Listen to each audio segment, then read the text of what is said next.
আইনের আমি 1000 টাকা দিবাম, এই মাছটা নিয়ে পাশা দিয়ে দিন। এটা কোনো সম্ভব নাই। তার মানে মাছও ঝামেলা আছে, মাছের বাড়া না, মাছও ভেজাল আছে।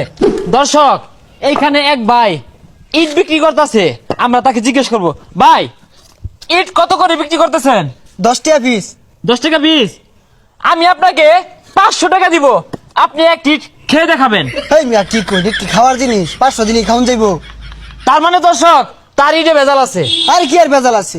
মুরব্বী, তাকে আমি বলছি উনি ইট 10 টাকা পিস বিক্রি করতেছে, আমি 500 টাকা দিব, একটা ইট খায় দেখাইতে বলছি, উনি দেখাবে না। তার মানে কি ইটে ভেজাল আছে না? হ্যাঁ ভেজাল আছে। ওই মিয়া কি কইতাছুন? এটা 1 কোটি টাকা দিলে খাওন যাইবো? এটা কি খাওয়ার জিনিস?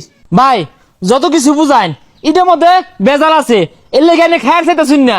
হ্যাঁ, ভেজাল না দিলে ঠিক খাইতেন, তা খাইতেন না নিজে, মাসি টি ক্যারে বেশ পান। চাচা ঠিক না?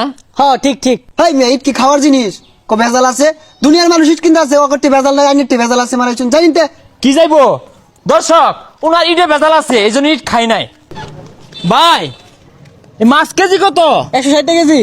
আইনের আমি 1000 টাকা দিবাম, এই মাছটা নিয়ে পাশা দিয়ে দিন। এটা কোনো সম্ভব নাই। তার মানে মাছও ঝামেলা আছে, মাছের বাড়া না, মাছও ভেজাল আছে। চাচা, উনারে কইছি উনি এটা 160 টাকা কেজি বিক্রি করতেছে, আমি কইছি 1000 টাকা দিয়াম, এই মাছটা নিয়ে পাশা দিয়ে দিন, উনি দিত না। তার মানে কি মাছও ঝামেলা আছে, ঠিক না? হ্যাঁ ঠিক। ঠিক আছে না, আনে দেন।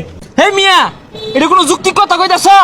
তোমার জিনিস তুমি যদি না দিয়ে খাও, মাই সেটি বেসো কেড়ে তাইলে ঝামেলা আছে। হেই মেয়ে নিতে যান, ক্যামেরা কিন্তু ভাঙ্গি আর মান দেখলেন নিতে। ও হাসা কথা কইলেই চলে, মাই সেটি ঠিকই ব্যস্ত আছো, নিজে পাশা দিয়ে ভাইতা না।